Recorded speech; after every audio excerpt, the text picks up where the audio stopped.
लगातार धमाकों से दहल रहा मॉस्को। पुतिन के दफ्तर से 5 किलोमीटर दूर यूक्रेन का बड़ा ड्रोन अटैक। रूस और यूक्रेन के बीच चल रही जंग अब खतरनाक मोड़ ले रही है। अमेरिकी समेत यूरोप के तमाम देशों से हथियार मिलने के बाद यूक्रेन ने अब रूस की धरती पर हवाई हमले करने शुरू कर दिए हैं। रूस की राजधानी मॉस्को में 3 दिनों के भीतर तीसरा अटैक हुआ है। मंगलवार सुबह मॉस्को के मेयर सर्गेई सोबियानिन ने कहा कि ताज़ा हमले में कमर्शियल बिल्डिंग को निशाना बनाया गया है। सऊदी अरब से दोस्ती बढ़ाएगा यह देश। 27 अरब डॉलर के पैकेज से बनेगा रेल नेटवर्क, भारत को भी फायदा। ईरान से बढ़ते खतरों को देखते हुए इजराइल इस वक्त सऊदी अरब से दोस्ती के लिए बेचैन है। यही कारण है कि अमेरिका ने अपनी पूरी ताकत झोंक दी है। अमेरिकी राष्ट्रपति जो बाइडेन ने इसकी जिम्मेदारी राष्ट्रीय सुरक्षा सलाहकार जे सुलीवन को सौंपी है। सुलीवन ने पिछले 2 महीने में सऊदी क्राउन प्रिंस मोहम्मद बिन सलमान से कई दौर की मुलाकात की है। अविश्वास प्रस्ताव पर 8 अगस्त से लोकसभा में चर्चा। 10 को जवाब देंगे पीएम मोदी। मोदी सरकार के खिलाफ विपक्ष के अविश्वास प्रस्ताव पर लोकसभा में 8, 9 और 10 अगस्त को चर्चा होगी। वहीं प्रधानमंत्री नरेंद्र मोदी 10 अगस्त को चर्चा पर जवाब देंगे। 8 अगस्त को दोपहर 12 बजे से सदन में चर्चा शुरू होगी। विपक्ष द्वारा मणिपुर के मामले पर केंद्र सरकार के खिलाफ अविश्वास प्रस्ताव लाया गया था, जिसे लोकसभा स्पीकर ओम बिरला ने स्वीकार कर लिया था। चर्चा के दौरान गृह मंत्री अमित शाह हस्तक्षेप करेंगे और मणिपुर को लेकर चर्चा के दौरान जो सवाल उठाए जाएंगे उसकी जानकारी और ताज़ा अपडेट देंगे। प्रधानमंत्री ने मेट्रो को दिखाई हरी झंडी। 2000 से ज़्यादा लोगों को पीएम आवास की सौगात, हजारों करोड़ की योजनाओं का शिलान्यास।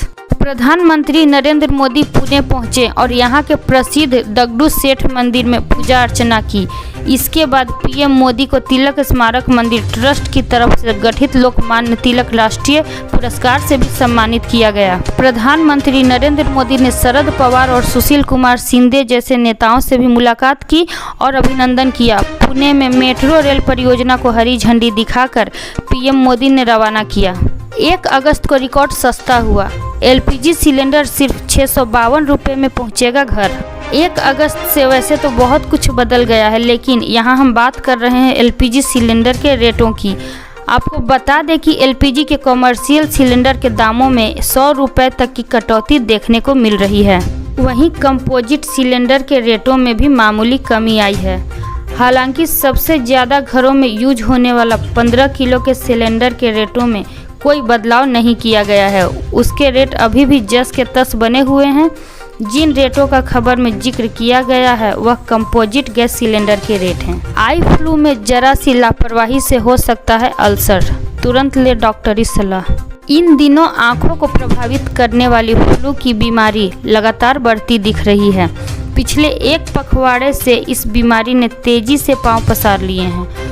उत्तर प्रदेश के कई जिलों में भी आई फ्लू का कहर देखने को मिल रहा है। चुनाव से पहले इस राज्य का बड़ा ऐलान, अब साल में 2 बार बढ़ेंगी पेंशन। केंद्र और राज्य सरकारें पेंशनर्स को समय पर तोहफा देती रहती है। इस बार राजस्थान की सरकार ने राज्य के पेंशनर्स को बड़ा तोहफा दिया है। राजस्थान के पेंशन की पेंशन अब साल में 2 बार बढ़ेगी। सरकार जुलाई के महीने में 5% और जनवरी में 10% पेंशन की बढ़ोतरी करेगी। पेंशन में होने वाली इस बढ़ोतरी का कारण न्यूनतम आय गारंटी कानून है। इस कानून को लागू करने वाला राजस्थान देश का पहला राज्य बन गया है।